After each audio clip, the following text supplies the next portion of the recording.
Hi guys, it's me, Joseph Messina, and you know what time it is? That's right, it's time to use. Yes, indeed, I am talking about the second episode of the first season of this awesome show, Sonic SatAM. And boy, is it awesome! This episode is called Sonic and Sally, and this go into a little bit of the little detail on the relationship between Princess Solid Acorn and Sonic Hedgehog.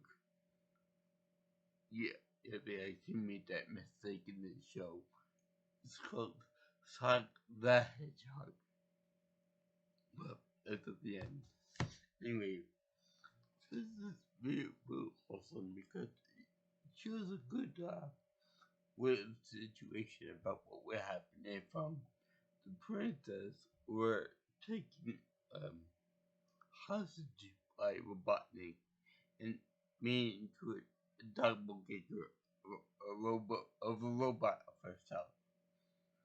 Which really begs the question, if he captured the princess, would just buy herself the right then and make a robot for herself, for himself of the princess, instead of doing this whole evil doppelganger thing that we've seen a million times before. But anyway, it resolved at the end. Anyway, now in this episode, there are two introductions. There are introductions to two very important characters. Number one, Bunny Rabbit.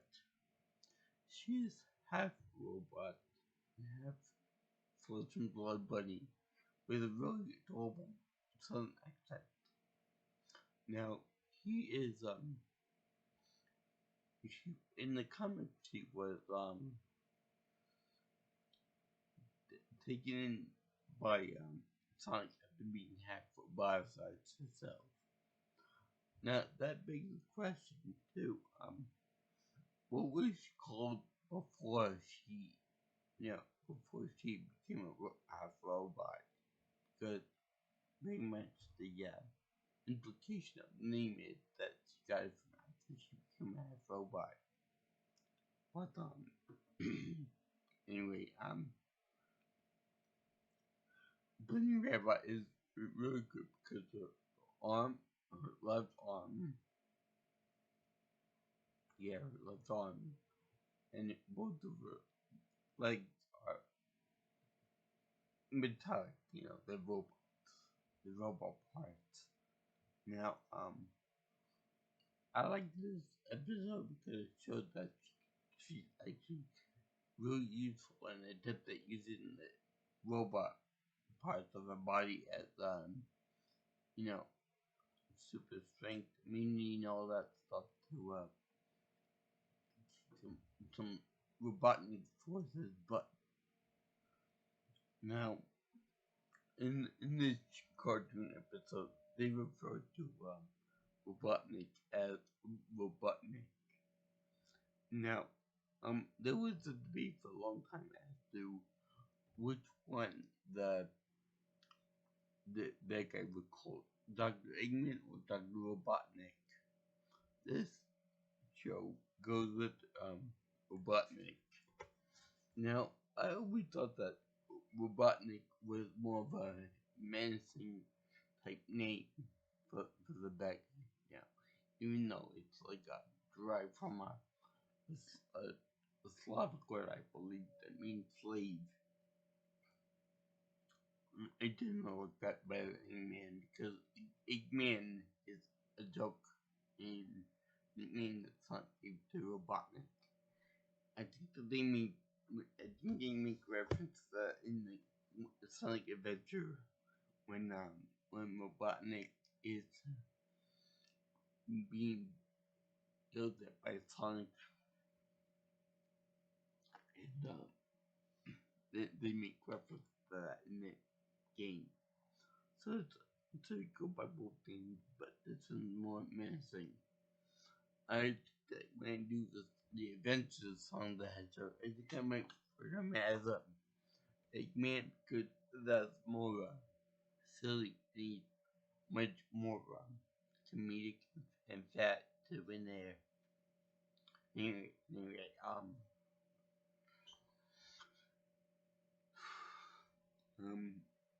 also you get the intro to Walt to Roto Walrus. Now in the comics he does a much big role, but in this one they didn't really touch too much on him, but they do nowadays going up against Robotnik too. And he's the mechanic of the group, guy who fixes things and it's the whole like technology and stuff like that. Which I always thought that Tails was that in the game, but that's neither here nor there. But what one criticism that I have to say about this Sonic the Hedgehog cartoon is that Tails is a little bit too young and it's fun. He's afraid of the dark. Goes under the covers. He's like bedtime stories. He he gets funny kisses to Sally, which is the way that he determines that she's a robot, but that she can't do it. The funny kiss. And then and then Sonic picks up on it with the whole secret handshake thing that they do.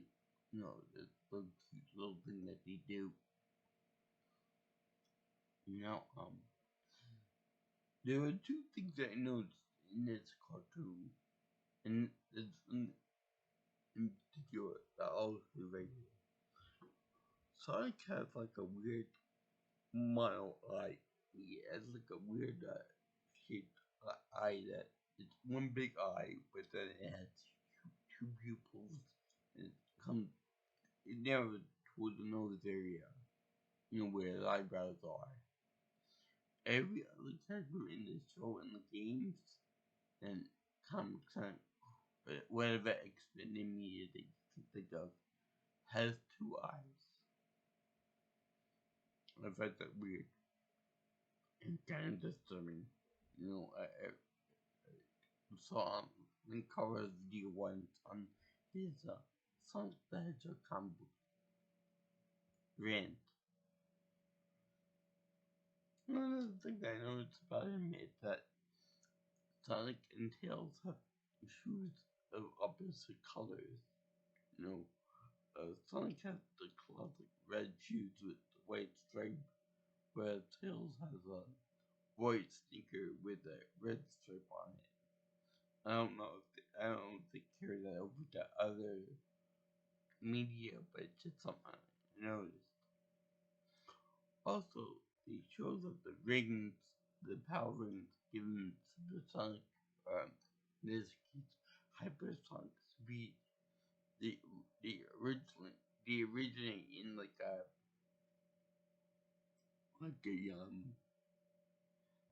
weird almost like an Arthurian legend leaves like taking it the rise up out of water. I don't know if they actually come from any machine or anything. I think they do in the comics, which is based on the SatAM cartoon. But anyway, it's pretty cool, and it's cool the way they show Sonic. Sonic gains speed from that, which he's actually pretty fast to begin with. I would consider it like almost too fast um for Robotnik's sensors to pick up on his robot stuff, but just barely enough so that they can, but almost too fast for that. But then I noticed that they that when he grabs the ring and he gains power from it, the ring of power. I noticed that his feet become so fast that it generates a nice little rooster tail fire, which isn't a pretty nice touch. I wish they did that more games. Closest that they have for that is Sonic CD, which whenever Sonic goes 80 miles an hour, he generates sparks and it goes to the who value of the future or the past, depending on what way I'm supposed to go to. Which, speaking of which, I don't know if when they were making this cartoon, if they had the Sonic CD, the Sonic CD in production or development, I should say, because the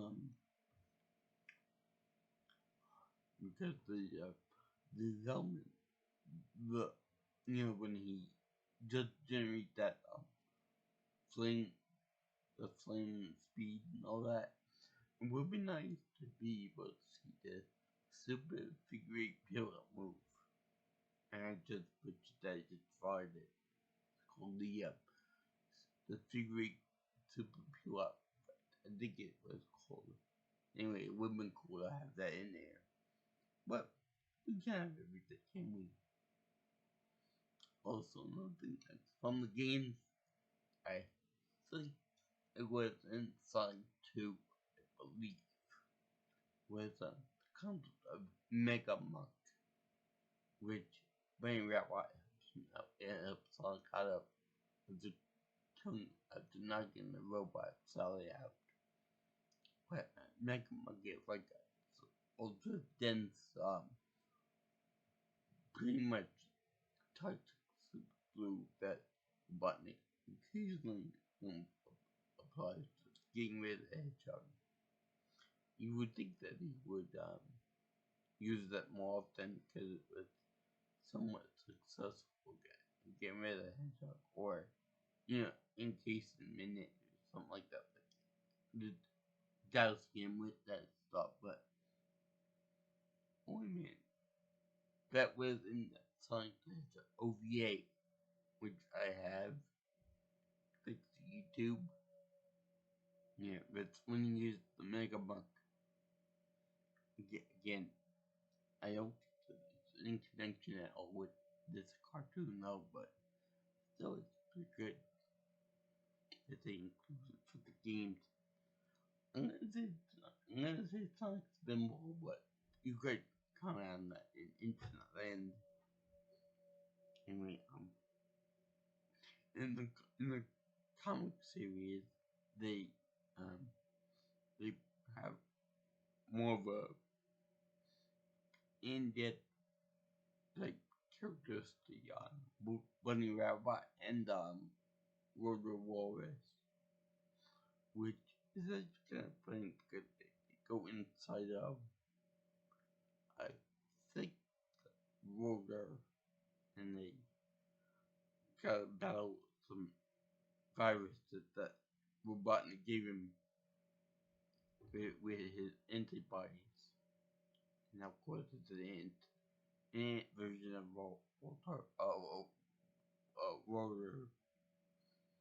So let me see here. They also delve into Bunny Rabbit's romance with Antoine. Now, it's funny because Antoine had a crush on the princess for some reason, even though I did more like a boss relationship thing because his job is as a royal guard to obviously protect the princess. So that'd be conflict of interest. But it makes more sense. Anyway, think about what Bunny is that her arm comes off of her body at one point in the show. You don't actually see anything because it's a cartoon and stuff. But this should be like some kind of blood or gore or something into the hole. You know, by which the arm comes out of the socket. It just saying it would been good that way, but neither here nor there. Anyway, when Sonic takes the robot princess away from Robotnik's lair and stuff in the prison, he does like he changes his voice to be Robotnik and scare the censor into giving it up by threatening it in Robotnik's voice and saying that, oh boy, he's Robotnik, open the door. Now this is funny because if you watch Dragon Ball Z, you'll notice that the voice that comes out of Sonic is very much like Ryan Drummond as Vegeta.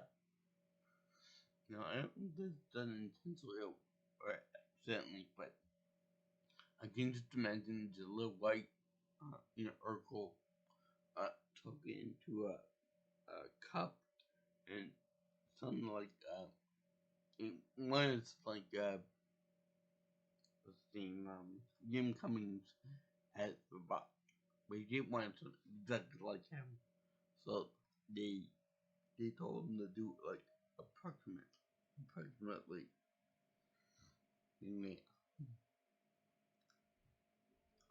so also I'm not gonna sit here and talk about all the animation areas about about the size stomachs and the size of the animation, all that stuff, because quite frankly, I probably lose myself in all that detail shit. But there is one thing I will pick on. I can understand Sonic running up a wall. I can cool. Running up a wall with him, running around the cylinder to go fast and then go up and stuff and up it. But they got seems like they have in this show in which Sonic runs up in the air from the ground, but he runs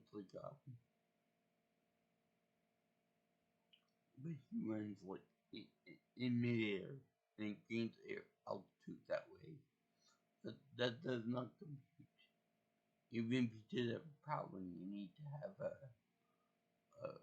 ramp of some kind to make it so that you can run up into the air like that. I think that they did that one time too, but we'll also show how the swap bots are made. And the swap bots are made in pretty much the same way that they made in Star Wars Attack of the Clones. And it's basically a dirty, dingy factory type setting.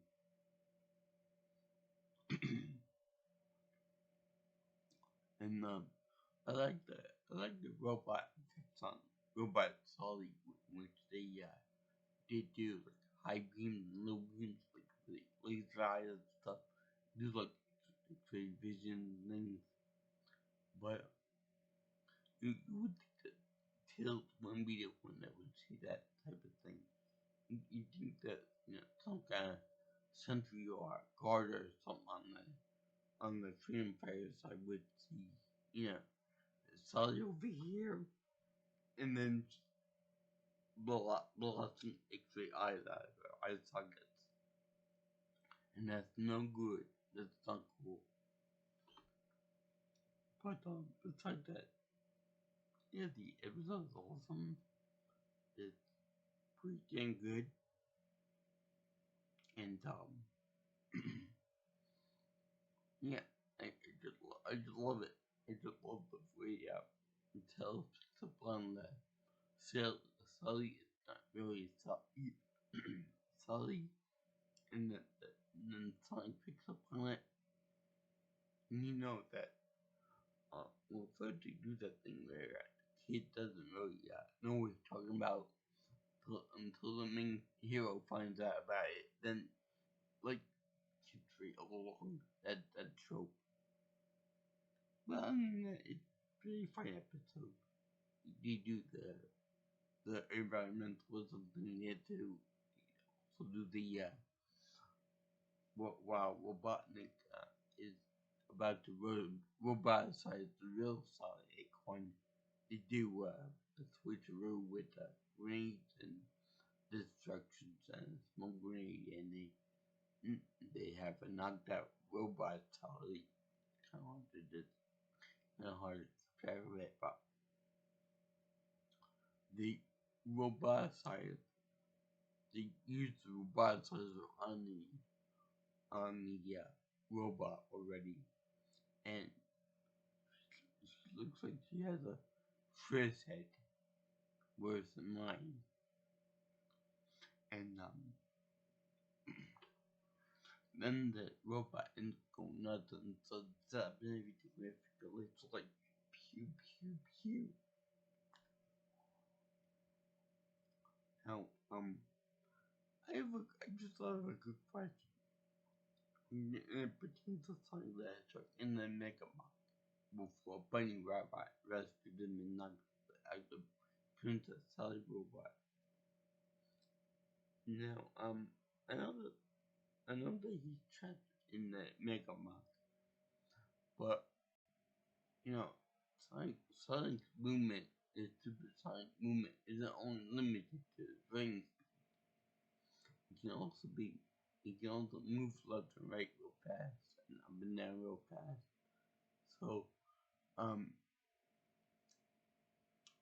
so wouldn't it make sense that he could dodge the the the shots of this robot even at light speed? That doesn't make much sense. You know, it'd be like that episode of Dragon Ball Z, which Goku dodged the blast from Boruto and Jace, but he's going so fast that his body is so blurred that you can't see it moving so much that the thing can't even see it. And you know, I really wish that they had put Super Sonic in this show.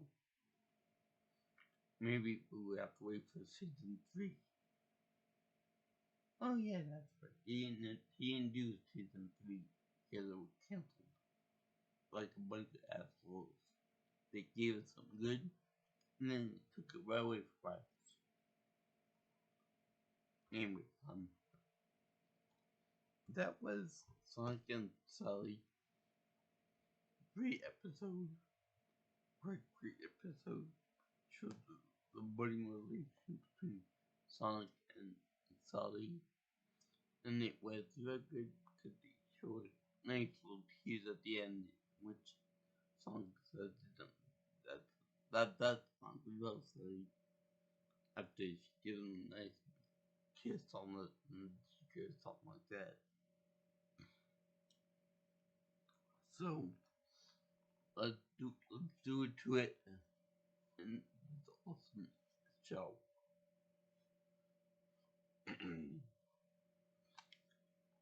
I'm just in this, and if you want to make any comments or recommendations or any new shows or TV stuff that I should talk about, my number is 631-707-3707. My email is jjjchannel@gmail.com. And my Twitter is at PMelsonPro. PMelsonPro on the Twitter. So,